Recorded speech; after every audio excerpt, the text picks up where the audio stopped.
Welcome to doctor NYR YouTube channel. आज का जो टॉपिक है वो है myiasis first. Please take a screenshot. Last video में हमने पढ़ा है माइटोसिस और माइटोसिस के डिफरेंट स्टेजेस। तो वहाँ पे हमने पढ़ा था जो माइटोसिस जो होती हैं वो किस में होते हैं, सोमैटिक सेल्स में। सेल्स जो होते हैं दो तरह के होते हैं। मतलब अगर हम देखेंगे ह्यूमन बॉडी या एनिमल्स में जो होते हैं सेल्स दो तरह के होते हैं। एक होते हैं सोमैटिक सेल्स, दूसरा क्या होता है जर्म लाइन सेल्स। ठीक है ना। सोमैटिक सेल्स क्या होते हैं, जितने भी बॉडी में सेल्स प्रेजेंट होते हैं एक्सेप्ट स्पर्म और ओवम, उनको बोलते हैं, उन सेल्स को क्या बोलते हैं, सोमैटिक सेल्स को बोलते हैं सोमैटिक सेल्स। इसी तरीके से बॉडी में दो मतलब सेल्स ऐसे होते हैं, फॉर एग्जांपल ओवम हो गया, दूसरा क्या होता है स्पर्म जो होता है, इनको बोलते हैं जर्म लाइन सेल्स। तो ये जो सोमैटिक सेल्स जो होते हैं इसमें जो सेल डिवीजन जो होता है वो क्या होता है, माइटोसिस। क्या होता है वो, माइटोसिस।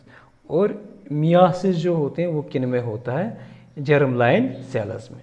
मतलब ओवम और स्पर्म सेल्स में क्या होता है, यहाँ पे होता है जर्म लाइन, मतलब जो ये होते हैं जर्म लाइन सेल्स। तो यहाँ पे कौन सा होता है, मियासिस।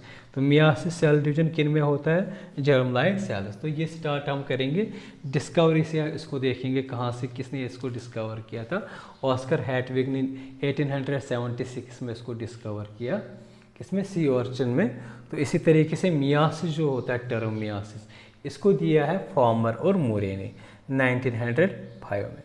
तो जब हमने पढ़ा था माइटोसिस में क्या होता था, जो सेल थी उसमें क्या होता था, जो पेरेंट सेल जो होते हैं, जितना कंपोजिशन पेरेंट सेल में होता था मतलब क्रोमोसोम्स का, सेम जो होता था डॉटर सेल्स में भी होता है। इसीलिए उसको माइटोसिस को वहाँ पे इक्वेशनल सेल डिवीजन भी बोला जाता है। लेकिन जो मियासिस जो होता है इसको क्या बोलते हैं, रिडक्शनल डिवीजन बोलते हैं। यहाँ पे क्या होते हैं, यहाँ पे क्रोमोसोम्स जो होते हैं वो हाफ हो जाते हैं।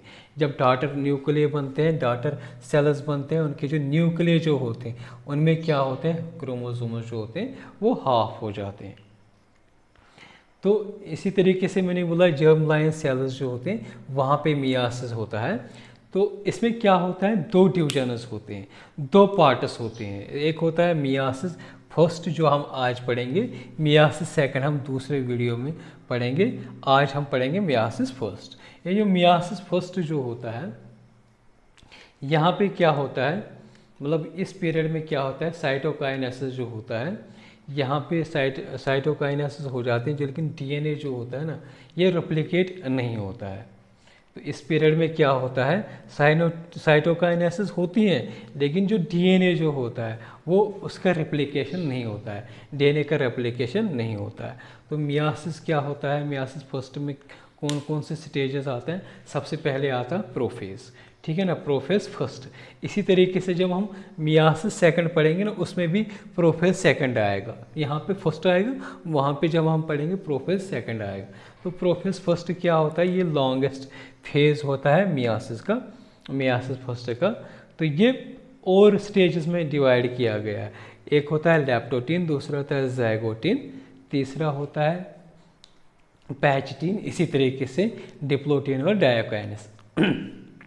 सबसे पहले हम देखेंगे प्रोफेज फर्स्ट क्या होता है। ये लॉन्गेस्ट फेज होता है मियासिस का। तो इसमें क्या होता है, लेप्टोटीन फर्स्ट फेज होता है।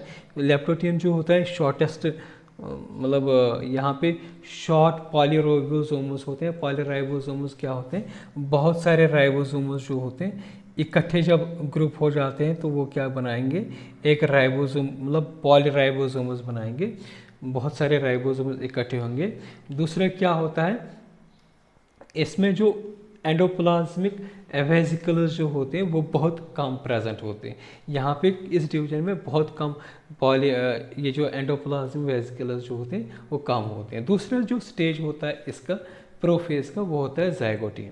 यहाँ पे क्या होता है, होमोलॉगस क्रोमोसोम्स जो होते हैं वो क्या होते हैं, इनमें पेयरिंग होती है तो बाइवैलेंट स्ट्रक्चर बनता है, ठीक है ना। होमोलॉगस क्रोमोसोम्स जो होते हैं, ज़ाइगोटीन स्टेज ये होता है इस तरीके से।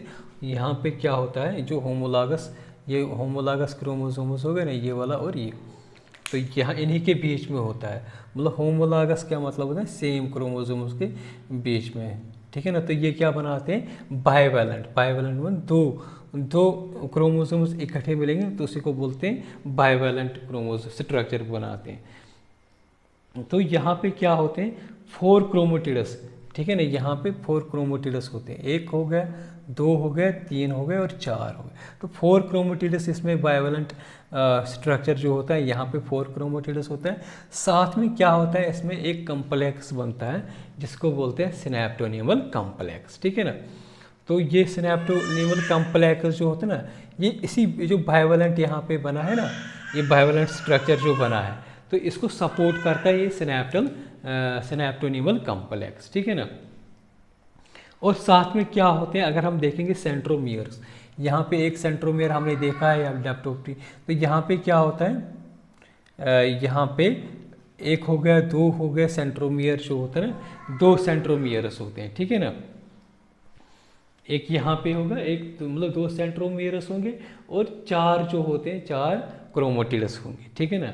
तो ये वाला जो होता है इस क्रोमोसोम को क्या बोलेंगे, होमोलॉगस क्रोमोसोम्स। तो ये क्या बनाता है यहाँ पे, बाइवैलेंट स्ट्रक्चर जिसको सपोर्ट करता है सिनेप्टोनिमल कम्प्लेक्स। तो इसके बाद जो हम देखेंगे ना यहाँ पे, मतलब अगर हम देखेंगे ये वाला जो होगा ना, एक मेल का होगा, दूसरा क्या होगा, फीमेल का होगा। तो इस तरीके से ये जो होते हैं ना, मतलब बाइवैलेंट कम्प्लेक्स बनाता है। नेक्स्ट जो होता है, जो यहाँ पे क्या होता है, यहीं पे क्रोमोसोमल स्नैप्स हो जाते हैं, तो उसी को क्या, स्नैप मतलब दोनों आपस में स्नैप्स बनाती है। जो स्ट्रक्चर यहाँ पे सिनेप्टोनिमल कम्प्लेक्स जो होता है ना, इससे मतलब ये क्या होता है, एक दूसरे से जुड़ जाते हैं, ठीक है ना, उसी को बोलते हैं सिनैप्स। यहाँ पे जो कम्प्लेक्स बनता है फिर सिनैप्सिस की वजह से, उसको बोलते हैं सिनेप्टोनिमल कम्प्लेक्स। ये क्या करता है, ये मतलब स्टेबलाइज कर देता है इस जो यहाँ पे जो होमोलॉगस क्रोमोसोम्स 2 है, तो इसको स्टेबलाइज कर देता है। तो इसके बाद जो स्टेज आता है वो आता है पैच-टीन। पैच-टीन बहुत इंपॉर्टेंट स्टेज होता है, यहाँ पे रिकॉम्बिनेशन होती है, मतलब क्रॉसिंग ओवर होती है, ठीक है ना। ये जो बाइवैलेंट यहाँ पे जो ये क्रोमोसोम्स हैं, यहाँ पे नॉन सिस्टर क्रोमोसोम्स, मतलब अगर हम देखेंगे ये जो होता है ना, बाइवैलेंट क्रोमोसोम्स जो होते हैं ना, एक स्ट्रक्चर बनाते हैं यहाँ पे जिसको बोलते हैं टेट्राड, ठीक है ना। टेट्राड बनता है यहाँ पे।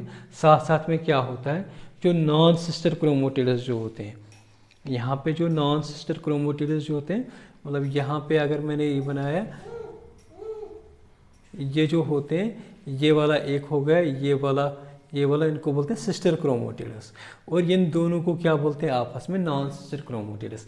ये आपस में क्या करते हैं, रिकॉम्बिनेशन, मतलब जुड़ जाते हैं यहाँ पे, ठीक है ना, यहाँ पे जुड़ जाते हैं, तो इसको क्या बोलते हैं, इन दोनों को क्या बोलते हैं, क्रॉसिंग ओवर, एक दूसरे को ये क्रॉस करते हैं। तो यहाँ पे इस पैच-टीन में क्या होते हैं, क्रॉसिंग ओवर हो जाते हैं। ये किसके बीच में होता है, नॉन सिस्टर क्रोमोटिड्स जो क्रोमोसोम्स जो होते हैं वहाँ पे होता है।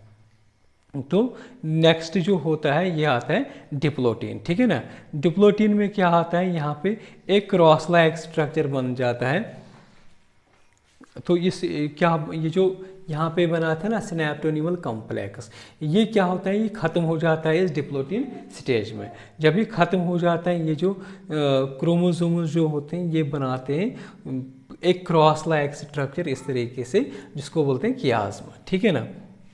एक शेप्ड स्ट्रक्चर बनता है, उसी को बोलते हैं कियाज्मा। तो उसके बाद जो होता है ना, ये क्यों होता है, यह इसलिए ये ज़रूरी होता है, तो ये इसका इम्पॉर्टेंस क्या होता है, जो होमोलॉगस क्रोमोसोम्स आगे क्या हो जाएंगे, सेपरेट। तो इसलिए जो है ना यहाँ पे ये कियाज्मा बनना बहुत ज़रूरी होता है, ठीक है ना। इसके बाद जो आता है स्टेज जो आता है डिप्लोटीन के बाद, वो आता है डायकाइनेसिस। यहाँ पे क्या होता है, ये जो कियाज्मा बना था यहाँ पे, वो क्या होता है, यहाँ पे ख़त्म हो जाता है। जब ये ख़त्म हो जाता है, उसके साथ साथ क्या होता है, ये जो क्रोमोसोम्स जो होते हैं ये शिफ्ट हो जाते हैं, मतलब इस अलग अलग, मतलब थोड़ा सा साइड में चले जाते हैं, ठीक है ना। ये मतलब इस साइड चले जाएंगे, इस साइड चले जाएंगे। और दूसरा क्या होता है, यहाँ पे न्यूक्लियस जो होता है वो डिसअपियर हो जाता है, न्यूक्लियस डिसअपियर होता है और न्यूक्लियर मेम्ब्रेन जो होता है ये भी ब्रेक हो जाता है। ये न्यूक्लियर मेम्ब्रेन जो होता है ये ब्रेक हो जाता है, ठीक है ना।